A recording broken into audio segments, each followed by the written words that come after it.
အိမ်မနေရင်ကိုယ့်တချင်းကိုကိုယ့်ဘာသာဖန်တီးမလားဒါမှမဟုတ်ဆိုတော်ရဲ့တချင်းကိုကာရာအိုကေပုံစံတစ်မျိုးနဲ့ကိုယ့်ဘာသာပြန်တီးပြန်ဆိုချင်လား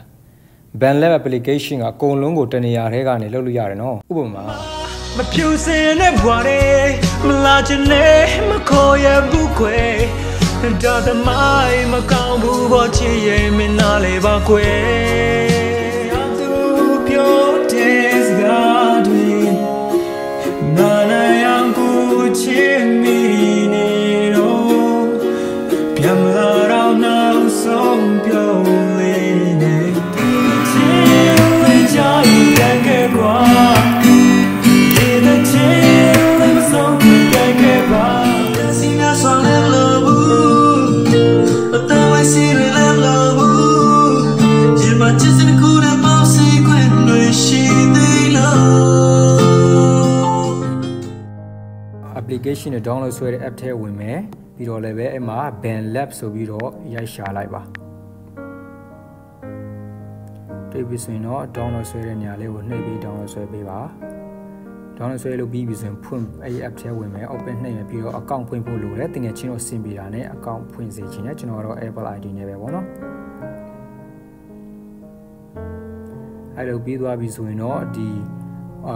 free သုံးမလားဝယ်မလားဆိုတာပေါ်လာမယ်အချိန်ကြာရင်အမှား free သုံးမှာဖြစ်တဲ့ကြောင့်အပေါ်ကအားလေးကိုနှိပ်လိုက်ပါပြီးရဆိုရင်တော့စသွင်းလို့ရပြီ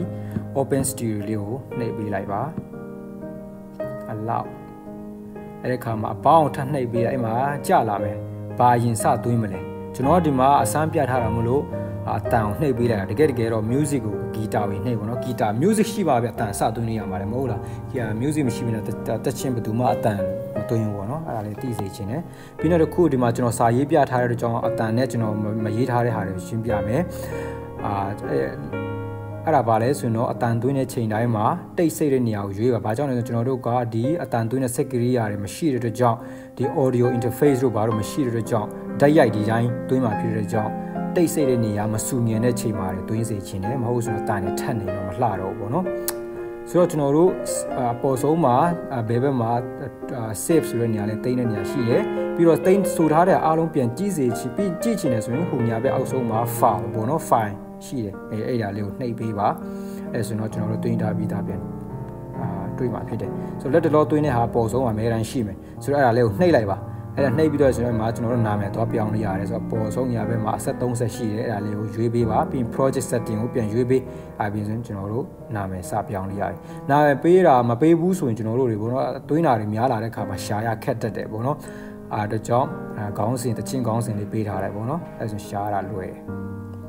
ကျွန်တော်အစမ်းမလို့ testing လုပ်ပေးရတယ်။ကျွန်တော်ဆိုတွင်းထားပြီးတချင်းလေးကြားရင်နစ်နာမယ်တန်ဖိုးထားပါမယ်စသဖြင့်ပေါ့ပျော်နေပါကာရိုကေဆိုထားတာတွေအများကြီးပြန်ကို style နဲ့ပြန်ဆိုထားတာတွေအများကြီးရှိတယ်ပေါ့နော်။အဲ့ဒါလေးတွေပေါ့နော်လှုပ်ဆိုလို့ရတယ်။ဆိုတော့အဲ့ဒါတွေဖြစ်ဖြစ်ချင်းတင်ပြပေးသွားမယ်ပေါ့နော်။ဆိုတော့ဗီဒီယိုလေးကဒီလောက်ပဲနောက်ဗီဒီယိုမှာပြန်ဆုံမယ်။ကျေးဇူးတင်ပါတယ်။